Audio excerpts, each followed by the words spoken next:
Bonsoir à toutes et à tous les amis, j'espère que vous allez bien. On se retrouve ce soir pour le débrief hebdo de la semaine comme tous les dimanches soirs avec beaucoup de choses à dire très importantes. Un gros signal d'achat, un gros signal haussier sur Bitcoin vient de nouveau de se déclencher alors que l'ancien président de la SEC a annoncé que selon lui, aucun des ETF Bitcoin ne serait accepté justement par la SEC.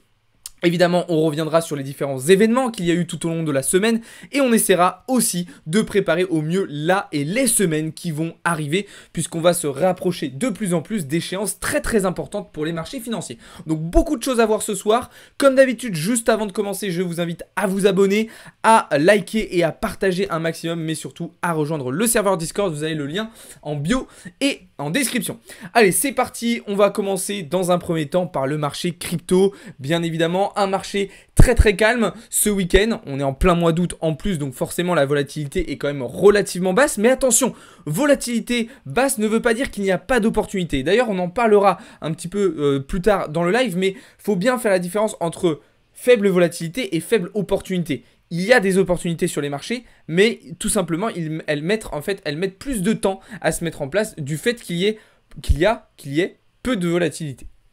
Donc là, on a un Bitcoin, comme vous le voyez à l'écran, qui se maintient aux alentours des 29 000 $, Ethereum qui se maintient aux alentours des 1850 $. Globalement, on a un marché légèrement baissier sur les dernières 24 heures sur le marché crypto, mais si on regarde sur les 7 derniers jours, c'est un petit peu plus intéressant, c'est un petit peu plus vert. On voit Bitcoin qui a pris 1%, Ethereum, bon, qui est resté calme, mais c'est surtout sur les alts où on a eu de nouveau des performances intéressantes. Je pense notamment au Solana, au HBAR, au TON, au RLB ou encore au Flex qui ont réalisé des performances assez intéressantes. Du côté de l'indice Fear & Greed, un indice à 54, ok, on est toujours un petit peu dans ce niveau de confiance modéré actuellement sur le marché, donc pas tellement de changement de ce point de vue là. Et du côté des ratios long short, là aussi c'est quasiment la même chose, hein. On a des longs qui sont en majorité à 65% actuellement sur le marché, donc pas forcément de grosses différences par rapport à ce qu'on a eu sur ces dernières semaines. Alors je vous le disais au tout début, on a de nouveau un gros signal d'achat qui s'est déclenché sur Bitcoin, c'est tout simplement le hash rebalance. Je vous en avais parlé il y a quelques semaines parce qu'il s'était une première fois déclenché avec une pastille verte, mais là la pastille bleue s'est activée. Alors la pastille bleue, lorsqu'elle s'active, lorsqu'elle se déclenche, c'est là où l'indicateur prend tout son sens et c'est là où en fait le signal est validé justement par l'indicateur. Alors pour ceux qui se demandent mais qu'est-ce que c'est le hash rebalance, eh bien c'est un indicateur assez intéressant sur Bitcoin qui nous permet un petit peu d'identifier des débuts de tendance haussière. Alors il faut savoir que cet indicateur dans le passé il ne s'est trompé qu'une seule fois sur 17. Donc on a quand même un taux de réussite, un taux de fiabilité qui est assez important, assez intéressant. Et là, donc, le signal d'achat, le signal haussier du hash rebalance, c'est validé avec, du coup, cette pastille bleue que vous voyez ici à l'écran qui s'est affichée aujourd'hui. Alors, attention, ça ne veut pas dire qu'il faut acheter maintenant tout de suite du Bitcoin en grosse quantité, qu'il faut FOMO, pas du tout. D'ailleurs, ce que je vous dis là n'est absolument pas un conseil à l'investissement, mais c'est tout de même quelque chose à prendre très au sérieux. Alors, il faut noter aussi que cet indicateur, ce signal d'achat assez positif pour Bitcoin, intervient dans un contexte quand même assez particulier. Je vous l'ai dit aussi au début, l'ancien président de la SEC, qui dit selon lui qu'aucun des ETF Bitcoin qui ont été demandés ne seront acceptés. D'accord, on est dans ce contexte, on est dans cette situation où on a cette attente en fait autour des ETF, autour de la régulation de la SEC et bien évidemment de plein d'autres affaires dont on vous a parlé déjà un certain nombre de fois sur la chaîne YouTube, avec Binance, avec FTX, etc. Donc bien évidemment, tout ça est à prendre en compte dans sa globalité, ok ? On en parlera dans la semaine aussi, mais on va se rapprocher de plus en plus des élections aux États-Unis, durant laquelle Bitcoin va jouer pour moi une place vraiment très importante, ok ? On voit les différents candidats qui en parlent de plus en plus, qui mettent en avant de plus en plus le fait qu'eux aussi investissent en Bitcoin, croient en Bitcoin, donc Bitcoin aura une place centrale dans ces élections, donc il y a tout un contexte. Mais en tout cas, là, ce qui est sûr, c'est qu'en daily, on a un signal d'achat qui est plutôt intéressant sur Bitcoin et qu'il faut prendre au sérieux, encore une fois, sans non plus FOMO, sans non plus se jeter dans la gueule du loup et sans aller acheter du Bitcoin à tout va sans réfléchir. Comme d'habitude, pensez bien à suivre votre plan, à suivre votre stratégie, quoi qu'il arrive et quoi qu'il se passe sur le marché. D'accord ? Alors, On va désormais regarder un petit peu plus ce qui se passe à court terme sur Bitcoin et notamment sur du 1 heure, d'accord? Alors, il faut savoir que sur du 1 heure, on est positionné du coup sur Bitcoin depuis le milieu de semaine, d'accord? Avec, vous voyez ici le milieu de semaine, depuis la fin de semaine dernière, pardon. Enfin, la fin de semaine là, du coup, donc vendredi. Avec notre prix d'entrée qui a été déclenché vendredi après-midi. Mais vous voyez que depuis, eh bien, le prix de Bitcoin a pas tellement bougé. En fait, on est resté très très stable, on est resté très très flat.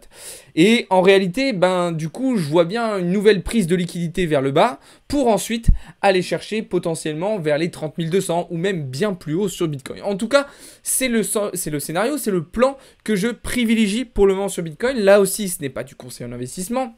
Là aussi, ne copiez pas bêtement ce que je dis, ce que je fais et ce que je montre. Je vous partage uniquement mon plan, mon scénario, mes idées et ce que je prévois de faire sur le marché. Ok, mais encore une fois, pas un conseil en investissement. Donc là, c'est un petit peu le scénario que je privilégie sur Bitcoin, mais je vous en ai déjà parlé un certain nombre de fois dans le serveur Discord. À noter qu'on a réalisé des très très belles performances dernièrement sur le serveur Discord. Je pense notamment à cette magnifique double prise de position. Donc la première entrée qui avait été faite vendredi la semaine dernière, la deuxième entrée qui a été faite lundi, où du coup on s'est repositionné sur Bitcoin et on est venu chercher tous les TP qu'on s'était fixés. Donc là, de très très bons résultats. Je ne vais pas revenir sur les résultats précédents, bien évidemment, mais de belles performances en tout cas à noter sur Bitcoin.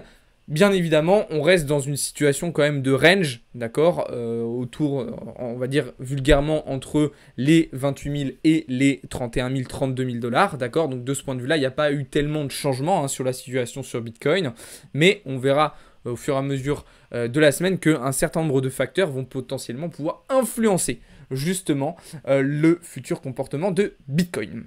Du côté d'Ethereum, désormais, alors là aussi ça se passe plutôt très très bien, même si tous les TP n'ont pas été touchés sur Ethereum, on a quand même pu avoir l'opportunité de prendre un certain nombre de profits et surtout de sécuriser notre prise de position. Donc là, le prix d'entrée qui avait été déclenché aussi vendredi la semaine dernière, mais aussi en début de semaine, comme vous le voyez juste ici, avec un trade qui s'est extrêmement bien passé. Et donc à plus court terme, ben, c'est un petit peu le même scénario que sur BTC. On s'attend potentiellement à une nouvelle prise de liquidité baissière. Je pense notamment à ce plus bas qui pourrait être intéressant sur Ethereum. Donc peut-être un swap sous les 1835 $ avant d'aller chercher de la continuation haussière. Évidemment, on va surveiller tout ça et on va garder tout ça à l'œil dans le serveur Discord. Donc là, encore une fois, n'hésitez pas à le rejoindre. À noter qu'il y a eu aussi beaucoup de performances et de situations intéressantes sur les altcoins. Je pense notamment à INJ, qui est vraiment sur une très très belle zone d'achat sur laquelle d'ailleurs on s'est positionné. Alors pour le moment, pas tellement de réactions. On voit que le prix est assez calme, mais c'est assez représentatif d'un bon nombre d'altcoins sur le marché actuellement qui sont dans de très très belles configurations et qui sont un petit peu prêts à décoller, j'ai envie de vous dire. Donc là, si vous voulez absolument tout savoir sur les différentes analyses, les différentes positions, les différents investissements qu'on va faire sur ces différents altcoins, c'est dans le serveur Discord qu'elles vous sont partagées, expliquées, détaillées intégralement, bien évidemment. Encore une fois, toujours hors contexte de conseils en investissement. C'est vraiment du partage de connaissances, d'analyse sans conseil, vous le savez bien. Donc voilà, en tout cas un marché crypto qui, comme je vous le disais au début, même si la volatilité s'est amoindrie, garde un certain nombre d'opportunités. Et c'est là où je veux faire un petit point psychologie avec vous, c'est que c'est pas parce qu'il y a tant de personnes, tant d'influenceurs, de traders qui vous disent « Ouais, l'été, faut pas trader, etc. » Nanani. Oui, c'est vrai, on peut profiter de l'été pour faire une petite pause sur les marchés parce qu'il y a un petit peu moins de mouvement, etc. Mais attention, ça veut pas dire que vous ne pouvez pas trader, que vous ne pouvez pas réaliser de performance pendant l'été. Absolument pas. J'ai même envie de vous dire... Quand vous commencez, quand vous débutez, l'été, ça peut être une superbe période. Et moi, je le vois, par exemple, avec tous les membres du VIP sur le serveur Discord, ils ont réalisé des superbes performances sur l'été pour le moment, sur le mois de juillet et sur cette première moitié du mois d'août. Parce qu'en fait, on a un marché qui est au final un petit peu plus simple. Il y a moins de catalyseurs, il y a moins de trucs qui gravitent autour et qui peuvent créer des mouvements un petit peu imprévus. Donc, les marchés, dans un sens, selon un certain point de vue, peuvent être perçus comme un petit peu plus simples. Alors attention, je ne dis pas que c'est facile non plus. Par contre, là où il faut vraiment faire un effort, c'est un effort de patience. Parce qu'effectivement, les marchés sont peut-être un petit peu plus simples à appréhender et à prendre en main, mais ils sont tout de même plus lents. Donc en fait, quand vous allez identifier une opportunité, un scénario, un setup, ben, il va falloir la patience nécessaire pour attendre que le scénario se mette en place, que le setup se valide et que vous puissiez vous positionner. Donc là, voilà, c'est là où il faut être un petit peu conscient de la situation. D'accord ? Vous inquiétez pas pour tous ceux qui posent des questions, j'y répondrai après. Là, on est en première partie de live, donc partie explicative. Vous inquiétez pas, je répondrai à toutes vos questions en deuxième partie, les amis. Donc voilà un petit peu ce que je pouvais dire sur le marché crypto. Pour le moment, bien évidemment, on rentrera dans le détail du coup un petit peu plus tard dans la soirée dans le serveur Discord. Et puis tout au long de la semaine, on y reviendra un petit peu après. On va pouvoir désormais... alors non, juste dernière petite chose sur le marché crypto avant de passer sur les marchés financiers traditionnels. Petit point sur la situation du côté de l'Open Interest. Bon bah vous voyez que c'est très très flat, aussi très peu d'intensité dans le marché pour le moment. D'accord. Alors attention, c'est dimanche. On sait que le dimanche soir, des fois, il y a des mouvements un petit peu incongrus à surveiller. Du côté des funding rates, on est totalement au vert. Et sur les CVD spots, c'est toujours de la vente, donc pas trop de changements de ce point de vue là. Et du côté de l'order book, donc là vous voyez qu'on est sur une zone quand même très très importante à court terme, d'accord, donc sur du 15 minutes. On va dézoomer un petit peu pour voir où est-ce qu'on en est et quelles vont potentiellement être les zones j'allais dire décisives, importantes à venir chercher, pardon. Hop. Donc là on voit qu'on a effectivement ce potentiel retour vers les 29 200 qui peut être intéressant, c'est ce que je vous disais tout à l'heure, mais que derrière c'est vers le haut qu'il va falloir aller chercher, vers le haut, vers les 31 000 $, où on va avoir beaucoup de choses à revenir récupérer, comme je vous l'avais partagé notamment via les maps de liquidation, que vous pouvez retrouver d'ailleurs directement dans le serveur Discord. Ok, allez, c'est parti, on va pouvoir désormais basculer du côté des marchés financiers traditionnels et bien évidemment, on va commencer pour cela par parler de l'indice devise-dollar, donc qui a break en 4 heures ses précédents plus hauts, donc je vous le rappelle, on avait identifié le retournement mi-juillet, cassure, puis retest de la résistance et on devrait désormais se diriger vers les 103,6 points. Forcément, ce comportement haussier du dollar qui a été accentué et exagéré, en fait, j'ai envie de dire, par les résultats d'inflation cette semaine aux États-Unis, qui sont donc repartis à la hausse. Ça, c'est quelque chose que je vous avais dit, dont vous avez déjà parlé, sur lequel on vous avait prévenu, que voilà, il y allait certainement, très certainement, avoir un rebond de l'inflation aux États-Unis. C'est exactement ce qu'il s'est passé. Et donc, en fonction de ces résultats d'inflation, forcément, on va regarder ce qui se passe du côté du prochain FOMC. Alors attention, mercredi, dans 3 jours, on aura le compte-rendu du précédent FOMC. Mais nous, ce qui va nous intéresser surtout, c'est le FOMC du 20 septembre prochain. C'est là où tout va se jouer pour la fin d'année 2023 et potentiellement pour 2024. Donc ça sera évidemment un événement très important à prendre en compte. Pour le moment, les estimations tablent sur une stabilisation des taux à 5,5%, mais je pense que ça pourrait être un FOMC où on pourrait avoir de petites surprises si le rebond de l'inflation qu'on a pu observer cette semaine se confirme dans les semaines à venir. Donc ça, c'est quelque chose sur lequel il va falloir faire très attention. Et puis, à noter que si cette inflation repart effectivement à la hausse aux États-Unis. Et donc, si la Fed est amenée potentiellement à rehausser ses taux d'intérêt directeurs, on pourrait observer du coup une grosse continuation haussière sur le dollar. Grosse continuation haussière sur le dollar, qui serait donc synonyme de continuation baissière sur l'or, d'accord, qu'on voit en chute libre depuis plusieurs semaines maintenant, mais aussi sur les indices boursiers américains. Je pense notamment au S&P 500 qui a clairement commencé à dévisser. Alors, on notera, et on le verra dans la semaine, que sur le Dow Jones et sur le Nasdaq, c'est un petit peu différent. On a un petit peu plus de résistance, même si vous voyez ici Nasdaq aussi qui a bien dévissé. Et ça, je vous en avais parlé sur YouTube, en live, etc. Ce retournement sur les indices boursiers américains qu'on attend depuis des semaines et des semaines et des semaines et sur lequel on a enfin pu se positionner, notamment pour S&P 500, est arrivé. Donc ça y est, on y est. Et potentiellement, les datas macroéconomiques qu'on pourrait observer dans les semaines à venir pourraient nous permettre de confirmer en fait ces analyses et d'aller au bout justement de ces trades et de ces prises de position.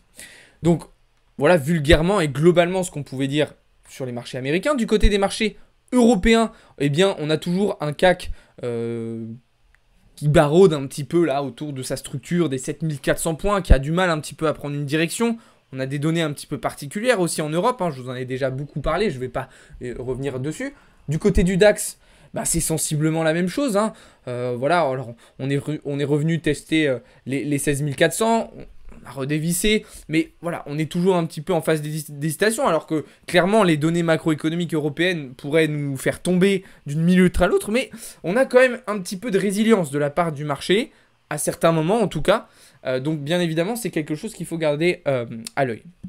Pour revenir rapidement, parce que j'ai pas fait le point sur le cours du pétrole, du coup, pétrole qu'on surveille depuis plusieurs semaines, entre les 80 et les 83 $, qu'on cherche à shorter. Je vous en avais parlé beaucoup dans le serveur Discord. Je vous ai fait beaucoup d'explications sur la situation actuelle de l'OPEP, sur la production et sur la demande hein, du pétrole, sur lequel il y a de gros enjeux en ce moment. Vous savez que le 22 août prochain, on va avoir aussi la réunion des BRICS, d'accord, donc avec potentiellement l'arrivée de l'Arabie Saoudite au sein des BRICS. Évidemment, c'est quelque chose qui va pouvoir jouer sur le pétrole américain. Donc en fait, on a aussi, au-delà de la macroéconomie, de la micro et de l'économie classique, etc., on a aussi un contexte géopolitique qui, avec des tensions qui sont en train de s'accroître. D'accord? Du côté américain, avec les élections qui vont se rapprocher, et du côté, j'ai envie de dire, je vais dire des BRICS, puisqu'on a du coup des puissances émergentes qui commencent à vouloir faire un petit peu leur truc de leur côté. Donc tout ça est à prendre évidemment très au sérieux. Là encore, pour comprendre un petit peu tous ces enjeux et savoir de quoi je vous parle, parce que là je ne rentre pas dans des choses que j'ai déjà dit, hein, même si ça fait longtemps qu'on ne s'est pas vu, allez voir ce qu'on vous met sur YouTube. Allez voir ce qu'on vous met dans le serveur Discord quotidiennement. Il y a beaucoup d'explications sur toutes ces informations-là, sur toutes ces données-là. Donc c'est quelque chose de très important. Du coup, techniquement, en termes de prise de position, là, sur le pétrole, je suis positionné, du coup, avec des objectifs baissiers. Maintenant, attention, hein, on est sur un niveau décisif. S'il y a cassure de ce niveau, eh bien, potentiellement, il faudra envisager une continuation du pétrole américain vers les 93 $, où on pourrait, du coup, venir chercher ici cet equal high. Donc, cet equal high, donc c'est quand on a deux tops sur le même niveau, donc on laisse, évidemment, de la liquidité sur cette zone, vous vous en doutez bien. Donc voilà un petit peu les marchés que je surveille. Et puis bien évidemment sur le marché Forex, on est toujours dans nos biais plutôt baissiers, hein. Je pense à l'euro USD, je pense au GBP USD, forcément sur lesquels on s'est positionné à la vente. C'est le cas aussi à l'inverse sur l'USD JPY cette fois-ci, vu qu'on a un biais haussier sur le dollar, on se positionne à la baisse sur les autres devises, mais du coup à l'achat sur les dollars. Donc là vous voyez sur l'USD JPY on a enchaîné deux très belles prises de position. Tout ça, je précise que ça vous a été partagé dans le serveur Discord, les amis. Ça vous a été partagé dans le serveur Discord intégralement. Explications, détails, approfondissements, etc. D'ailleurs, du coup, en parlant de ces différents résultats, je vais vous montrer tout de suite les résultats qu'il y a eu cette semaine. Alors, vous le savez, cette semaine, j'étais en vacances, j'ai coupé un petit peu. Sandro est aussi en vacances, Paul est aussi en vacances. Donc, l'équipe trading était un petit peu moins présente cette semaine dans le serveur Discord, mais ça ne nous a pas empêché quand même de faire une belle semaine. Alors sur le copy trading, il n'y a pas eu de trade, du coup vu que Paul était off. On a fait quand même plus 5,38% pour le VIP. Nous chez Blockchain Capital, plus 1,14%. Et sur le challenge trading, plus 2,25%. Donc quand même une très belle semaine dans le vert. Alors que c'est les vacances, c'est plutôt pas mal. Et du coup à partir de ce soir, on rattaque à fond. À fond les amis. Je vous montrerai le planning de la semaine juste après. Pour ça, avant ça, je vais d'abord vous parler du planning macroéconomique de la semaine qui arrive, même si je vous referai un point un petit peu détaillé en fait à partir de demain matin. Il y a quand même un certain nombre d'éléments qui vont être importants à surveiller cette semaine, d'accord? Alors encore une fois, ça ne veut pas dire qu'il va y avoir une volatilité de dingue et que d'un coup les marchés vont exploser, même si, d'ailleurs je ne vous l'ai pas affiché, mais on a pu observer, je vous en ai parlé, dans le serveur Discord, on a pu observer une relance de la volatilité quand même sur les marchés américains lorsqu'on regarde le VIX. Hop, voilà, on va se mettre sur du 1 heure. Voilà, on a eu quand même un regain de volatilité avec le VIX qui est venu tatillonner les 18 points, ce qui a été accompagné par du coup ce retournement et le fait que les indices boursiers américains ont dévissé. Même si voilà, ça reste évidemment une volatilité moindre, mais qui pourrait potentiellement se relancer dans les semaines à venir. Bon, après, cette faible volatilité est assez symptomatique depuis plusieurs mois sur les marchés. Hein. Vous voyez le précédent top qui date quand même d'octobre 2022, donc ça va faire bientôt un an. Hein. Bientôt un an quand même qu'on n'a pas eu une volatilité si forte que ça. On a eu un petit pic au mois de mars dernier, lorsque la crise systémique bancaire s'était déclenchée aux États-Unis. Globalement, on reste sur des marchés qui sont assez calmes quand même.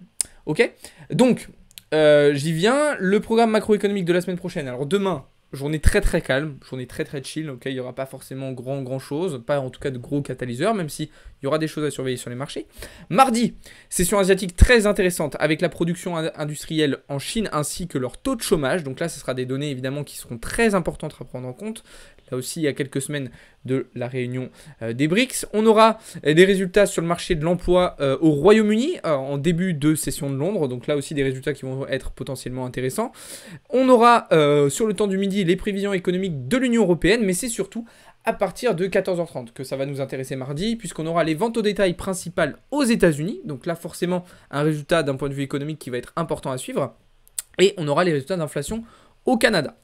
Mercredi, journée peut-être la plus importante de la semaine, on aura là aussi une session asiatique, alors plutôt une fin de session australienne intéressante, avec du coup la décision de la banque centrale néo-zélandaise sur leur taux d'intérêt directeur. On aura en début de session de Londres l'inflation au Royaume-Uni, donc là évidemment résultat très important à suivre, l'inflation qui devrait continuer de baisser au Royaume-Uni.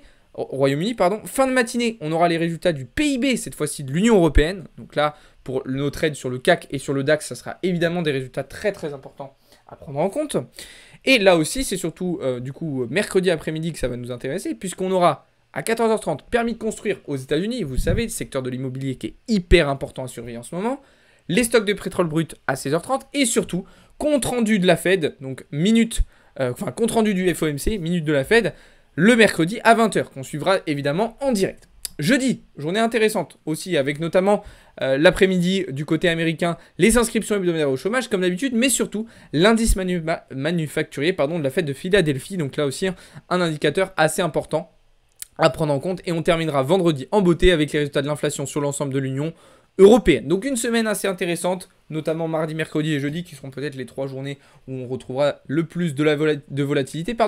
Bien évidemment, on suivra tous ces résultats en direct avec vous les amis, que ce soit dans le serveur Discord ou dans certains lives sur Twitch et sur TikTok. Donc voici le programme des lives de la semaine prochaine. Vous retrouverez les différentes matinales comme d'habitude tous les matins, différentes sessions de trading pour les membres VIP du serveur Discord et puis quelques petits lives par-ci par-là pour vous sur Twitch et sur TikTok. Et puis bien évidemment, il y aura aussi comme d'habitude plein de vidéos sur la chaîne YouTube que je vous invite à aller voir et sur laquelle je vous invite à vous abonner. Voilà un petit peu les choses importantes que j'avais à vous dire aujourd'hui les amis. Je vais couper l'enregistrement de la vidéo YouTube. Pour ceux qui sont sur les lives, ne bougez pas, je vais répondre à toutes vos questions juste après. Pour plus d'informations pour ceux qui regardaient la vidéo YouTube, abonnez-vous, rejoignez le serveur Discord. Merci beaucoup de m'avoir regardé, abonnez-vous, likez, partagez, explosez-moi tout ça. Et je vous souhaite une très bonne fin de week-end. Ciao tout le monde, c'était Alex pour Blockchain Capital.